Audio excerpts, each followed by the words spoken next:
Hello everyone, economics वाला by Pradeep Sharma YouTube channel में आप सभी का स्वागत है। तो कैसे हैं आप सब? आशा करते हैं आप सब अच्छे होंगे, स्वस्थ होंगे और अच्छे से अपने एग्जाम्स की प्रिपरेशन है वो कर रहे होंगे। देखिए भाई, जो आज की हम सीरीज़ स्टार्ट कर रहे हैं वो कर रहे हैं हरियाणा इकोनॉमी।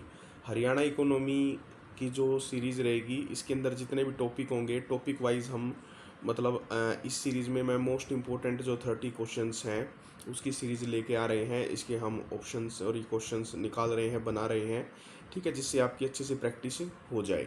ठीक है, हरियाणा इकोनॉमी भाई कॉमर्स ग्रुप हो, चाहे आपका स्टैटिकल असिस्टेंट हो, चाहे आपकी किसी भी अदर एग्ज़ाम में जहाँ पे हरियाणा इकोनॉमी का सिलेबस आता है, आप सभी के लिए ये वीडियो बहुत ही फ़ायदेमंद रहने वाली है। ठीक है, तो भाई स्टार्ट कर लेते हैं। सबसे पहले देखिए, क्वेश्चन नंबर पहला देख लेते हैं, एफएड का पूर्ण रूप क्या है? एफएड की फुल फॉर्म, ठीक है भाई, एफएड की फुल फॉर्म क्या है हमारी? Haryana state corporation supply and marketing federation limited. ठीक भाई, तो ऑप्शन आपका बी करेक्ट हो जाएगा। इसके बाद देखिए भाई, एफएड किस वर्ष अस्तित्व में आया था? तो भाई एफएड कब बना था? जब हमारा हरियाणा बना था भाई 1966, 1 नवंबर 1966 को, तभी क्या है एफएड बना दिया गया था। ठीक है भाई, जब पंजाब से इसको अलग किया गया था हरियाणा को, तभी एफएड की स्थापना कर दी गई थी। तीसरा क्वेश्चन देख लेते हैं भाई, एफएड की स्थापना किस विशिष्ट तिथि को हुई थी? तो 1 नवंबर 1966 को हरियाणा पंजाब अलग होते हैं, तो उसी टाइम इसका भाई गठन किया जाता है। तो 1 नवंबर 1966 को ही एफएड की स्थापना होती है। ठीक भाई, क्वेश्चन नंबर 4 देख लेते हैं, एफएड का मुख्यालय कहाँ है? हेड ऑफिस कहाँ है भाई? तो हेड ऑफिस कहाँ है? सेक्टर 5 पंचकूला। पंचकूला में इसका क्या है? हेड ऑफिस है। एफएड हरियाणा के किस क्षेत्र का सबसे बड़ा शीर्ष संगठन है?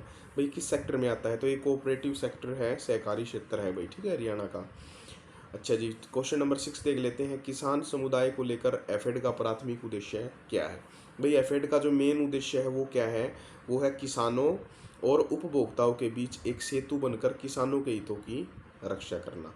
ठीक है भाई, ताकि जो किसान हैं उनको उसकी जो उपज है, जो किसान जो फसल उगाते हैं उनको सही से दाम मिले। ठीक है भाई, यही इसका मुख्य लक्ष्य है। क्वेश्चन नंबर 7 देख लेते हैं, हरियाणा में सहकारी नेटवर्क के माध्यम से रासायनिक उर्वरक जो केमिकल फर्टिलाइजर्स हैं उनके वितरण के लिए एकमात्र नोडल एजेंसी कौन सी है? तो एफेड है भाई।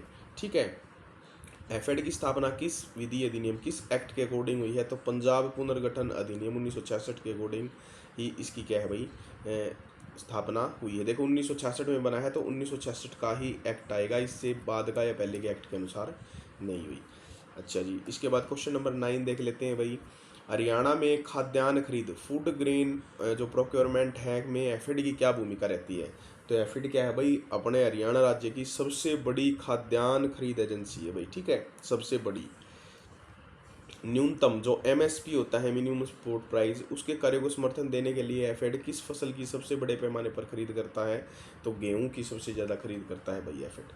ठीक है, एफेड आमतौर पर राज्य में कुल गेहूं खरीद का लगभग कितने प्रतिशत हिस्सा संभालता है? तो लगभग 37% हिस्सा है जो किसानों का, वो कौन खरीदता है भाई? एफेड खरीदता है। निम्नलिखित में से कौन सा उपभोक्ता उत्पाद एफिड ब्रांड नाम के तहत नहीं बेचा जाता? तो जो इलेक्ट्रॉनिक ट्रैक्टर है वो नहीं बेचते, बाकी बासमती चावल होगा, रिफाइंड सोयाबीन तेल है, मल्टीग्रेन आटा है, ये सब एफिड नाम से बेचते हैं। एफिड हरियाणा के कितने जिलों में खाद्यान्न भंडारण के लिए वैज्ञानिक गोदाम जो वेयर हाउसेज हैं उसकी सुविधाएं प्रदान करता है? तो टोटल कितने जिलों में है भाई? 18 जिलों के अंदर है। ठीक है, इसके बाद क्वेश्चन नंबर 14 देख लेते हैं, भिवानी जिले के सलेमपुर गांव में केंद्रीय गृह मंत्री द्वारा किस आधुनिक प्रसंस्करण संयंत्र का वर्चुअल उद्घाटन किया गया है? तो राइस मिल का उद्घाटन किया गया है भाई। ठीक है, डायरेक्ट मार्केटिंग को बढ़ावा देने के लिए एफिड किस आधुनिक कृषि व्यवस्था को सुगम बनाता है? तो कॉन्ट्रैक्ट फार्मिंग है, उसका यहाँ पे बात की गई है। इसके अंदर क्या होता है कॉन्ट्रैक्ट फार्मिंग के? देखिए बेनिफिट भी है, लेकिन किसान इसको क्या है भाई नुकसान मान रहे हैं। बेनिफिट तो ये है कि देखिए जब कॉन्ट्रैक्ट करता है कोई भी फार्मर, जैसे एक मान के चलिए एक फार्मर है, ठीक है, उसके पास 10 हेक्टेयर ज़मीन है और उसने उसके ऊपर फसल कर दी गेहूँ, ठीक है, और उसने कॉन्ट्रैक्ट कर लिया कि भाई मैं 2,500 रुपये प्रति क्विंटल, एक फर्म है ए, वो मेरी फसल खरीद लेगी। इन दोनों ने कॉन्ट्रैक्ट कर लिया। तो अब ये जो गेहूं की फसल है इसका भाई इंश्योरेंस वगैरह भी होगा, ठीक है, इंश्योरेंस होगा, तो ये बेनिफिट है। कल ना अगर फसल में कुछ गड़बड़ होगी तो इंश्योरेंस से क्लेम मिल जाता है किसान को। प्लस में जो प्राइजेज हैं ये फिक्स हो जाते हैं पहले ही, बाद में बढ़ने या घटने की कोई दिक्कत नहीं है। तो ये कॉन्ट्रैक्ट फार्मिंग होती है भाई, ठीक है। क्वेश्चन नंबर 16 देख लेते हैं, अपनी वित्तीय वृद्धि के बाद एफेड ने किस राहत कोष में 2 करोड़ रुपए का कॉर्पोरेट दान किया था? तो एफेड ने किया था भाई हरियाणा मुख्यमंत्री राहत कोष। इसके बाद देखिए पारंपरिक खाद्यान्नों के प्रसंस्करण के अलावा एफेड किस स्थान पर एक सहकारी चीनी मिल का संचालन करता है? तो कहाँ करता है भाई? असंध में। ठीक है, करनाल के असंध में। घरेलू उपभोक्ताओं के लिए एफेड द्वारा आमतौर पर किस प्रकार के तेल का प्रसंस्करण किया जाता है? जो रिफाइंड सोयाबीन और सरसों का तेल, ये दोनों तेल क्या है भाई?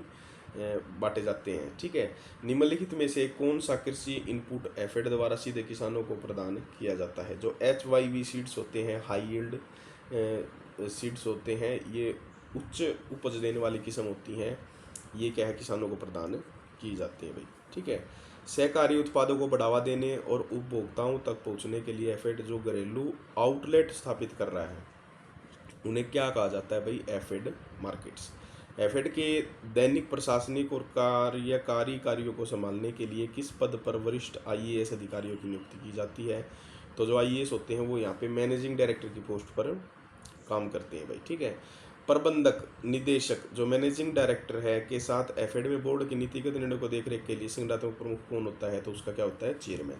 भाई जो IAS होते हैं सरकारी, वो तो मैनेजिंग डायरेक्टर बनते हैं, और जो गवर्नमेंट की तरफ से बनाए जाते हैं वो क्या होते हैं भाई? चेयरमैन होते हैं। ठीक है, 23 क्वेश्चन नंबर देख लेते हैं। प्रीमियम अनाज जैसे बासमती को लेकर एफेड की अंतर्राष्ट्रीय व्यापार नीति क्या है भाई?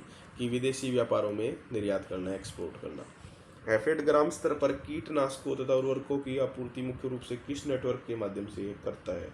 तो प्राथमिक कृषि ऋण समितियां बनाई गई हैं, वहाँ से भाई ये किसानों के पास आपूर्ति इसकी करते हैं। रसायनों के उपयोगों को कम करने के लिए एफेड किस कृषि विचारधारा की सक्रिय रूप से बढ़ावा दे रहा है? Organic farming.